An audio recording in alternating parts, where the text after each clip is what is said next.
나는 전능하신 아버지 하나님, 천지의 창조주를 믿습니다. 나는 그의 유일하신 아들 우리 주 예수 그리스도를 믿습니다.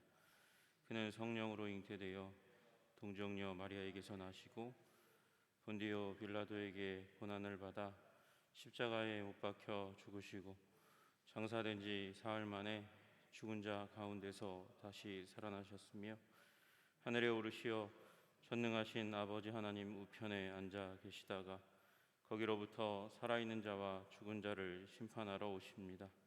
나는 성령을 믿으며 거룩한 공교회와 성도의 교제와 죄를 용서받는 것과 몸의 부활과 영생을 믿습니다. 아멘. 우리 찬송가 254장 같이 찬양하겠습니다.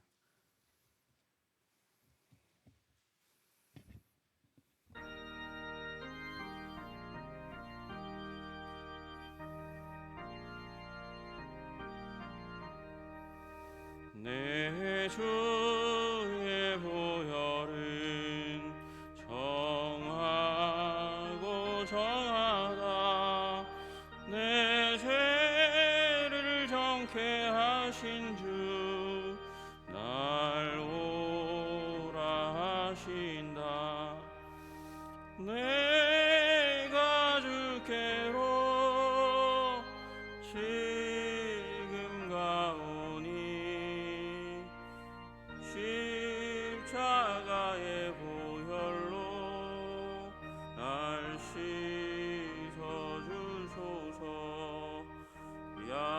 약하고 추해도 주께로 나가면 힘 주시고 내 추함을 곧 씻어주시네. 내가 주께로 지금 가오니 십자가의 보혈로 날 씻어주소서. 날 오라 하심은 온전한 믿음과 또 사랑함과 평안함 봐주려 함이라. 내가 주께로 지금 가오니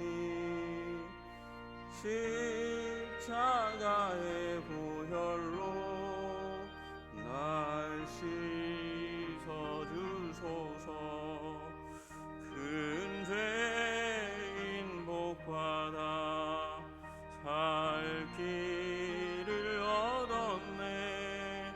한없이 넓고 큰 은혜 베풀어 주시소. 내가 주께로 지금 가오니 십자가의 보혈로 날 씻어주소서. 그 피가 맘속에 큰 증거 됩니다. 내 기도 소리 들으사 다 허락하소서. 내가 주께로 지금 가오니 십자가의 보혈로 날 씻어주소서.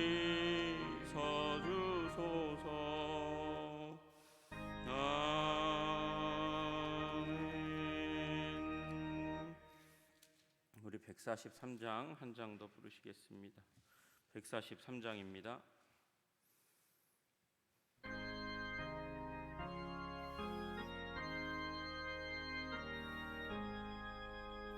웬 말인가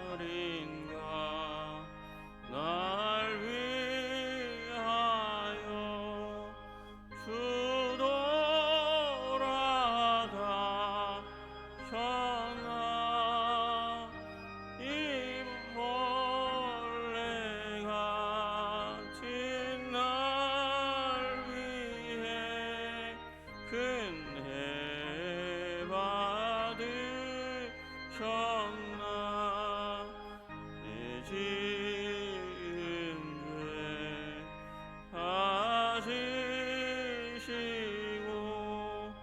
못 박히셨으니 일인가 웬일인가 그 사랑 크셔라 주 십자가 못 박힐 때 그 해돔이 잃고 그 밝은 빛 가리워서 캄캄케 되었네 나 십자가 대할 때에 그 일이 고마워 내 얼굴 감히 못 들고 눈물 흘리도다 늘 울어도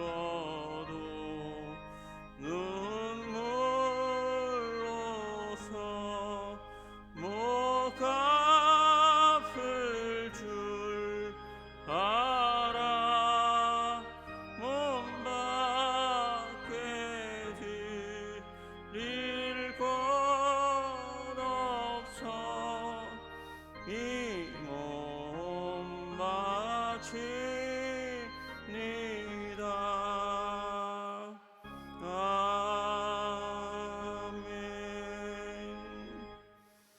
이 시간 우리 다 같이 기도할 때 하나님 이 한 주간을 주님께서 붙잡아 주시고 인도해 주시고 성령과 능력으로 우리를 가르치시기를 간절히 소원합니다.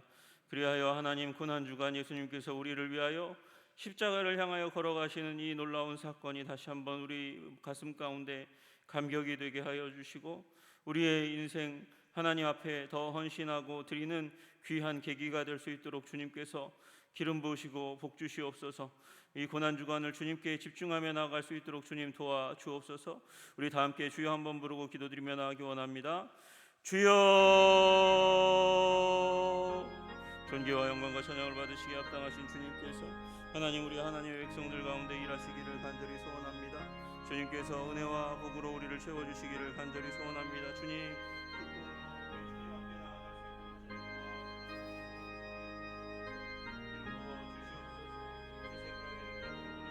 아버지 가득 채워주시기를 간절히 소원합니다.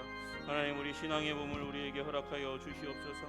예수 그리스도의 복음 안에서 우리를 새롭게 하시는 주님의 놀라운 능력과 은혜를 받아 누려 하나님 아버지 우리 겨울 동안 아버지 그렇게 힘들었던 우리의 신앙이 아버지 코로나로 말미암아 힘들고 고통스러웠던 이 아버지 기간이 주님이 주시는 은혜와 능력으로 말미암아 다시 한번 일어나게 하시기를 간절히 소원합니다. 주님 도와주시고 인도하여 주시옵소서. 역사하여 주시옵소서. 기름 부어 주시옵소서. 주의 사랑과 은혜로 우리를 채워주시기를 간절히 소원합니다. 주님 은혜와 사랑과 긍휼 아버지 그 안에 우리가 온전히 바로 설 수 있도록 주님 도와 주시옵소서. 주님 역사하여 주시옵소서. 기름 부어 주시옵소서.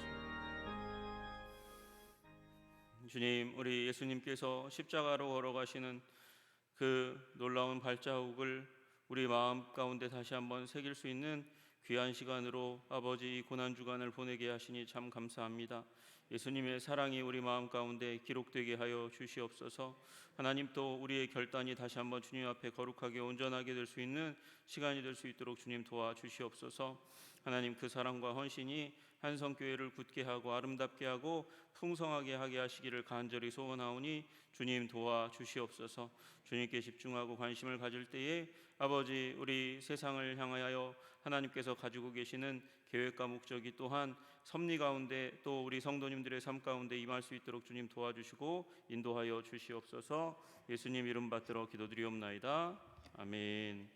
이 시간 하나님께서 우리에게 주시는 말씀은 마태복음 26장 57절로 75절까지의 말씀입니다.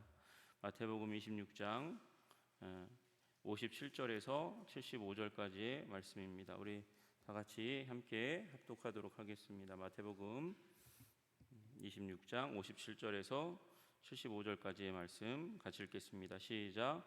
예수를 잡은 자들이 그를 끌고 대제사장 가야바에게로 가니 거기 서기관과 장로들이 모여 있더라. 베드로가 멀찍이 예수를 따라 대제사장의 집들에 빠져가서 그 결말을 보려고 안에 들어가 하인들과 함께 앉아 있더라. 대제사장들과 온 공회가 예수를 죽이려고 그를 칠 거짓 증거를 찾음에 거짓 증인이 많이 왔으나 얻지 못하더라. 후에 두 사람이 와서 이르되 이 사람의 말이 내가 하나님의 성전을 헐어 사흘 동안에 지을 수 있다 하더라 하니 대제사장이 일어서서 예수께 묻되 아무 대답도 없느냐? 이 사람들이 너를 치는 증거가 어떠하냐 하되 예수께서 침묵하시거늘 대제사장이 이르되 내가 너로 살아계신 하나님께 맹세하게 하노니 내가 하나님의 아들 그리스도인지 우리에게 말하라. 예수께서 이르시되 내가 말하였느니라. 그러나 내가 너희에게 이르노니 이후에 인자가 권능의 우편에 앉아 있는 것과 하늘 구름을 타고 오는 것을 너희가 보리라 하시니 이에 대제사장이 자기 옷을 찢으며 이르되 그가 신성모독하는 말을 하였으니 어찌 더 증인을 요구하리요. 보라 너희가 지금 이 신성모독하는 말을 들었도다. 너희 생각은 어떠하냐? 대답하여 이르되 그는 사형에 해당하니라 하고 이에 예수의 얼굴에 침 뱉으며 주먹으로 치고 어떤 사람은 손바닥으로 때리며 이르되 그리스도야 우리에게 선지자 노릇을 하라. 너를 친 자가 누구냐 하더라. 베드로가 바깥들에 앉았더니 한 여종이 나와 이르되 너도 갈릴리 사람 예수와 함께 있었도다 하거늘 베드로가 모든 사람 앞에서 부인하여 이르되 나는 내가 무슨 말을 하는지 알지 못하겠노라 하며 앞문까지 나아가니 다른 여종이 그를 보고 거기 있는 사람들에게 말하되 이 사람은 나사렛 예수와 함께 있었도다 하며 베드로가 맹세하고 또 부인하여 이르되 나는 그 사람을 알지 못하노라 하더라. 조금 후에 곁에 섰던 사람들이 나와 베드로에게 이르되 너도 진실로 그 도당이라. 내 말소리가 너를 표명한다 하거늘 그가 저주하며 맹세하여 이르되 나는 그 사람을 알지 못하더라 하니 곧 닭이 울더라. 이에 베드로가 예수의 말씀에 닭 울기 전에 내가 3번 나를 부인하리라 하심이 생각나서 밖에 나가서 심히 통곡하니라. 아멘.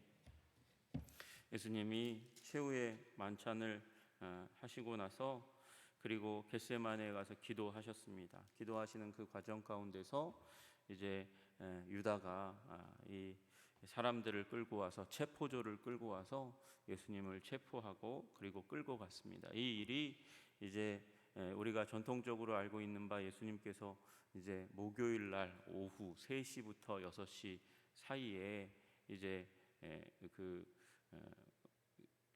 금요일 날 3시부터 6시 사이 그때 양 잡는 시간에 예수님께서 돌아가셨다. 그래서 오후 3시에 운명하시고 그 전날 그러니까 목요일 날 아주 늦은 저녁부터 해서 금요일 오전까지 예수님께서 이제 고초를 당하시고 신문을 당하시고 심판을 당하시는 과정 가운데 있습니다. 오늘 부분이 이제 산헤드린 공회의 처음에 이제 예수님께서 재판을 받으시는 과정입니다.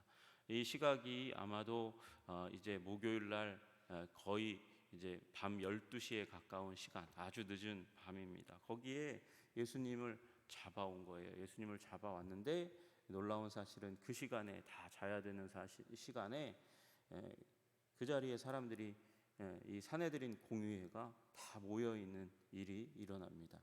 이 일은 이 예수님의 재판이 미리 계획되고 짠 거라는 거예요. 이미 그들이 악한 계획을 사람을 죽이려는 계획을 세워 놓았다고 이야기하는 것입니다. 여러분, 우리가 어떤 사회가 건강한가 아닌가를 판별하는 기준 중에 하나가 무엇이냐면 사법제도가 제대로 서 있는가 아닌가입니다. 어떤 특수한 세력에 의해서 재판의 과정들이 다 이렇게 주도되고 좌우되고 결정된다. 그 나라에 그러면 이 재판의 과정이 결국은 억울한 사람의 억울함을 풀어주는 건데, 억울한 사람의 억울함을 풀어주는 게 아니라 약한 자, 악한 자, 힘 있는 자의 문제를 해결해 주는 것으로 바뀌면 이건 조직된 폭력이 되는 거예요. 국가가 공인하는 폭력이 되는 거죠. 그래서 사법제도가 제대로 서 있는가 아닌가가 그 어떤 나라, 어떤 사회의 건강함의 최후 이 척도가 되는 거거든요. 그런데 지금 그리고 또 하나가 뭐냐면 종교입니다. 종교가 바로 서 있어야 돼요. 종교가 바로 서 있을 때에 일어나는 일은 사익을 탐하지 않는 것입니다. 누군가가 어떠한 목적을 가지고 종교를 통해서 이익을 얻으려고 하는 일이 강력하게 일어난 사회는 가장 부패한 사회입니다. 중세 사회가 왜 문제가 됐냐? 여러분, 그 가운데서 가장 첨예하게 그 끝에 달려 있었던 문제가 뭐냐면 서임권 분쟁이라고 부르는 거예요. 서임권은 뭐냐면 누가 임명하냐, 누가 이 교회의 지도자, 최고 지도자를 임명하는가가 그것의 문제였거든요. 그래서 그걸 교황이 임명하냐 아니면 세속의 왕이 임명하냐, 그것 때문에 싸우는 거예요. 싸우다가 일어난 일이 카노사의 굴욕이라고 부르는 하이니 왕이 이제 교황에게 대들었다가 주위가 막 술렁술렁하거든요. 교황이 파문하니까 자기를 미워하고 죽이려고 하는 일이 일어나는 거예요. 그래서 아이고 큰일 났네 그러고 도망가 가지고 그 교황 앞에 가서 눈밭에서 무릎 꿇고 며칠을 이렇게 기다리는, 대기하는 일이 일어나게 됩니다. 뭐 때문에요? 이익 때문에 그런 일이 일어나는 거예요. 여러분, 오늘 무슨 일이 일어나고 있습니까? 여기 공회 앞에 예수님께서 섰는데 이곳에 있는 사람들이 누군가 봤더니 대제사장과 그리고 서기관과 장로들이다, 이렇게 얘기합니다. 그리고 59절에 대제사장들과 온 공회가 예수를 죽이려고 모였다, 이렇게 이야기하고 있습니다. 여러분, 그러니까 이 온 공회라고 얘기하는 산헤드린 공회는 이스라엘 지금 유대 사회에서 최고의 결정 기관이에요. 입법, 사법, 행정의 부분에 있어서 지금은 재판하려고 모인 거거든요. 그 가운데 누가 딱 앉아 있냐면 대제사장이 저 맨 뒤에 앉아 있고 그 양옆에 좌우로 35명, 그래서 71명이 이제 재판을 하게 되는 과정 가운데 있는데, 원래 산헤드린은 밤에 재판하지 않게 되어 있습니다. 낮에 하는 거예요. 근데 지금 아주 늦은 밤에 이 70명이 딱 이 지금 가야바의 뜰에 모여가지고 재판하려고 예수님 잡혀오는 거 그거 다 계획하고 계산하고 사람들에게 알려서 집합시켜가지고 지금 모여 있는 것입니다. 그러니 이 심판은 이 지금 예수님의 심판은 긴급 체포에 의해서 긴급 재판을 하고 있는 거예요. 긴급 체포, 긴급 재판을 하고 있는 상황 가운데 있으니 얼마나 이게 불법적인 일입니까? 게다가 변호인이 있어야 되잖아요. 아무리 엉망인 재판도 변호인을 세우는 거예요. 우리 군사 독재 시대에도 변호사 세워서 했거든요. 어려운 그 가운데서도 그 변호사의 변호를 받게 하는 것이 법입니다. 그런데 지금 문제가 무엇입니까? 지금 예수님에 대한 변호인은 없고 지금 예수님을 고소하는 사람들만 가득 차 있는 거예요. 거기에다가 여기 보시면 아시지만 거짓 증인이 많이 왔대요. 많은 증인들이 예수님의 혐의점을 가지고 얘기했다는 것입니다. 그런데 그 원래 이스라엘의 법, 이 모세의 율법 가운데는 두 사람 이상의 공통된 혐의에 대한 두 사람 이상의 증인이 있어야 되는데, 이 거짓 증인들이라는 말은 다 예수님을 꾀려고 했지만 안 됐다는 거예요. 다 증거가 불충분한 가운데 있었습니다. 그런데 61절에 어떤 사람이 하나님의 성전을 헐고 사흘 동안에 지을 수 있다 하더이다 얘기하면서 성전을 모독합니다. 모독했다고 예수님을 고소하는 거예요. 이 성전이 46년 동안 지어졌는데 예수라는 이 사람이 지나가면서 하는 얘기가 이 성전을 허물면 내가 3일 만에 일으키겠다. 근데 문제가 뭐냐면 성전을 허문다? 어떻게 거룩한 하나님의 전을 허문다고 얘기할 수 있냐? 그게 어떻게 메시아가 될 수 있냐? 이러면서 얘기했어요. 여러분 아시다시피 예수님은 저 성전을 얘기해서 내가 이 성전을 허물면 3일 만에 일으키겠다고 말씀하신 게 아니라 이 성전을 허물면 내가 3일 만에 일으키겠다고 말씀하신 거예요. 그러니까 이것도 사실은 거짓 증언이 되는 것입니다. 그런데 이 성전을 모독했다고 이 예수님을 고소하고, 그리고 대제사장이 또 일어나서 예수께 묻습니다. 아무 대답도 하지 않는 침묵으로 일관하시는 예수님, 그 이사야의 말씀대로 묵묵하게 십자가의 길을 감당하려고 그렇게 당하고 계시는 예수님, 그렇게 지금까지 계속해서 바리새인과 사두개인들이 물어올 때마다 예수님께서 지혜롭게 대답하셔서 그 모든 문제를 다 물러가게 만드는, 감히 얼씬도 못하게 만드는 그 예수님의 놀라우신 그 언변과 능력이, 가르침의 능력이 있음에도 불구하고 예수님은 입 딱 다물고 침묵하고 계세요. 왜? 예수님은 지금 십자가로 걸어가시는 일에 주권자이시기 때문에 그래요. 그래서 그렇게 해야만 내가 십자가로 갈 수 있다는 걸 아시기 때문에 예수님께서 그렇게 말씀하셨고 침묵하고 계셨고, 이 상황 가운데 대제사장이 내가 너로 살아계신 하나님께 맹세하노니 너 맹세해, 그렇게 얘기하면서 네가 하나님의 아들 그리스도인지 우리에게 말하라, 이렇게 이야기합니다. 그리고 예수님께서 침묵의 과정 가운데 있다가 드디어 이 질문에 입을 떼십니다. 네가 그렇게 말했다. 맞다. 나는 살아계신 하나님 앞에 맹세하노니 내가 하나님의 아들 그리스도다. 그렇게 이야기하는 거예요. 그러니까 이제 이 부분을 가지고 예수님께서 연장해서 마지막 때에 일어날 일까지 이야기하십니다. 예수께서 이르시되 내가 말하였느니라. 그러나 내가 너희에게 이르노니 이후에 인자가 권능의 우편에, 권능의 우편이라는 말은 하나님 아버지 우편을 의미하는 것이죠. 권능의 모든 총합, 근원, 권능의 본체이신 그 하나님 아버지 우편에 내가 앉아 있는 것과 하늘 구름을 타고 오는 것을 너희가 보리라, 이렇게 말씀하세요. 그러니까 대제사장이 옷을 찢습니다. 대제사장이 옷을 찢으면요, 옆에 있는 사람들 몇 사람도 옷을 찢어요. 옷을 찢으면서 참남하다고 신성모독하는 말을 했다고, 신성을 모독했다고 그렇게 이야기합니다. 신성모독 누가 하고 있죠? 신성, 하나님의 성품을 가장 많이 가지고 계신, 아니 하나님의 성품의 본체이신 예수님, 그분께서 지금 여기에 계신데 이들이 그 예수님을 모독하고 있는데 자기네들이 지금 예수님이 신성을 모독했다고 이야기하면서 옷을 찢습니다. 옷을 찢어버리고 참남하다고 그렇게 소리 지르는 일이 일어납니다. 이제 더 이상 증인도 필요 없다, 이렇게 이야기하는 거죠. 어찌 더 증인을 요구하리요? 보라, 너희가 지금 이 신성 모독하는 말을 들었도다, 이야기하면서 이제 사형 선고를 내립니다. 여러분, 이 레위기 24장 16절에 신성 모독에 대한 판결이 있어요. 여호와의 이름을 모독하면 그를 반드시 죽일지니 온 회중이 돌로 그를 칠 것이니라. 거류민이든지 본토인이든지 여호와의 이름을 모독하면 그를 죽일지니라, 그렇게 말씀하세요. 그래서 신성 모독의 죄는 죽음에 이르는 죄가 맞습니다. 그러나 여러분 아시다시피 예수님은 3년 반 동안의 공생의 기간에 신성을 보여주셨어요. 죽은 자가 살아나는 일이 일어났단 말이죠. 구약의 어떤 선지자도 이루지 못했던 장님이 눈을 뜨는 기적이 일어났습니다. 문둥병이 치유됐습니다. 갖가지 병들이 예수님께서 사역하실 때에 일어났습니다. 그런 갖가지 질병들이 치유받는 일이 일어났습니다. 그들이 예수님의 말씀을 들을 때마다 감탄하면서 어떻게 사람에게서 저런 지혜가 나올까? 여러분, 그 구약의 수많은 예언자와 선지자들의 예언이 예수님 안에서 성취되고 풀리는 그 가르침이 온전케 되는 일을 다 경험했는데도 불구하고 지금 무슨 일을 하고 있습니까?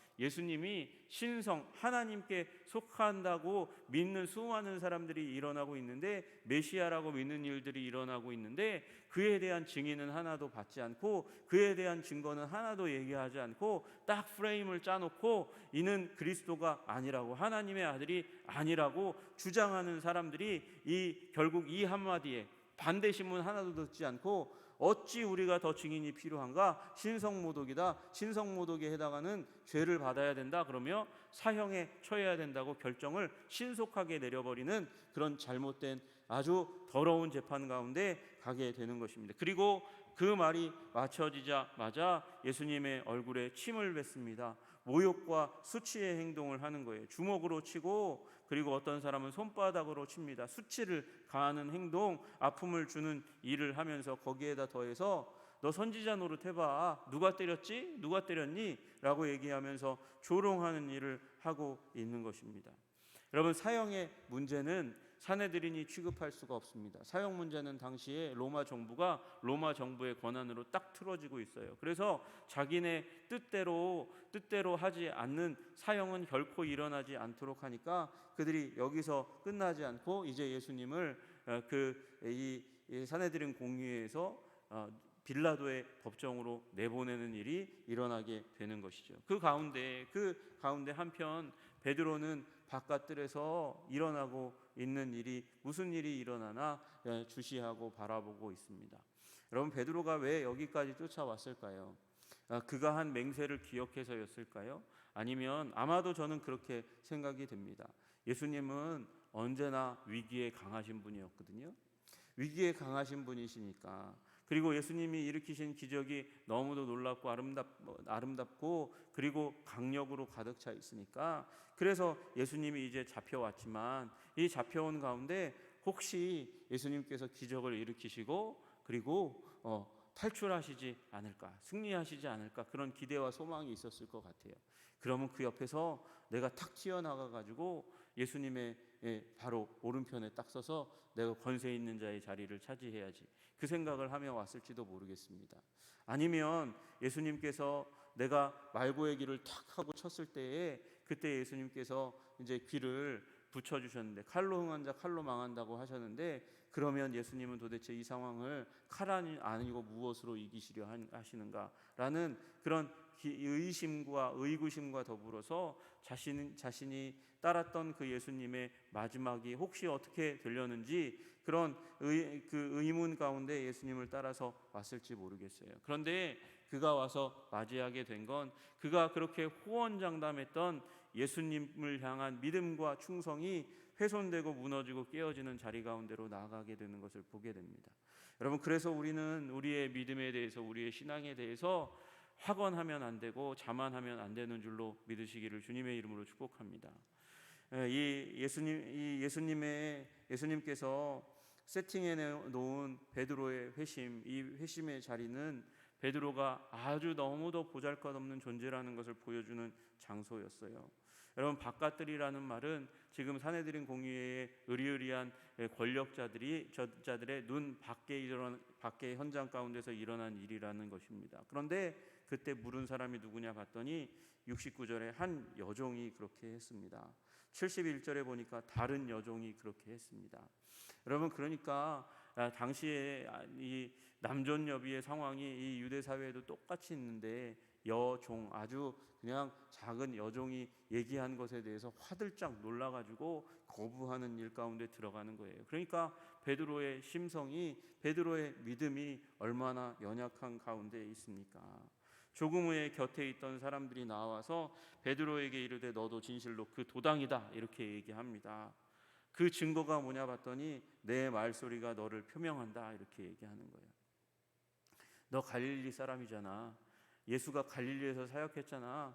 그러니까 네 목소리가 마치 지금 갈릴리 사투리가 가득히 섞여 있는 거 보니까 너 갈릴리에서 왔고 갈릴리에서 예수님 쫓아다니던 그 존재잖아. 그러면서 딱 얘기했습니다. 그랬더니 베드로가 어떻게 얘기합니까? 74절에 보니까 저주하며 맹세하여 이르되 나는 그 사람을 알지 못하노라. 알지 못한다고요? 그 순간 다기운이 깜짝 놀라 세 번 나를 부인하리라 말씀하신 것이 생각나서 밖에 나가서 심히 통곡하는 일이 일어납니다. 글쎄요, 베드로가 왜 세 번 부인했을까요? 예수님이 말씀하셨으니까. 베드로가 왜 세 번 부인했을까요? 세 번 최후의 만찬 이후에 일어났던 겟세마네의 기도 현장 가운데서 3번이나 졸아서 그랬을까요? 여러분, 그 왜 3번인지 알지 못하지만 3번이라는 말 자체에 숨겨져 있는 중요한 의미 중에 하나는 확정적이라는 거예요. 1번, 2번. 우리나라도 3, 4번 얘기하잖아요. 3, 4번. 확정적으로 돌이킬 수 없는 예수님을 부인하는 죄 가운데 들어갔다는 것을 의미하고 있습니다. 여러분, 우리는 연약하고 부족한 죄인입니다. 우리는 확정적인 죄인입니다. 우리는 돌이킬 수 없는 죄인입니다. 예수님을 알지도 못했고 그리고 인정하지도 못했고 사랑하지도 못했던 무능력한 존재들이었습니다. 그러나 예수님께서 여러분과 저를 은혜와 사랑으로 만나 주신 줄로 믿습니다. 예수님께서 지금 공의 앞에 있을 때에 무력하고 무능하게 서 있는 것이 아니에요. 예수님은 십자가로 걸어가실 것을 딱 정해두시고 필요한 말만 하시고 계신 것입니다. 이 재판이 부당하고 불편한 것인 것을 너무도 분명하게 아셨지만 예수님은 우리의 구원을 위하여 지금 십자가로 걸어가시기로 결단하신 줄로 믿습니다. 그리고 그 수치를 당하신 것입니다. 여러분, 그러므로 우리 예수님의 십자가는 실패가 아니고 성공인 줄로 믿으시기를 주님의 이름으로 축복합니다. 예수 십자가 없이 우리는 구원받을 수 없는 존재이기 때문에 예수님께서 우리를 위하여 이런 편파적인 재판을 당하시는 수모를 당하신 것입니다. 우리 수모를 당하고 죽을 수밖에 없는 우리를 대신해서 이 법정 가운데서 잘못된 재판을 받고 계신 것이죠. 우리 베드로처럼 그렇게 불순종의, 베드로만 그런 게 아니고요. 지금 모든 제자들이 다 불충성하죠. 여기까지 따라온 건 그래도 기특한 거거든요.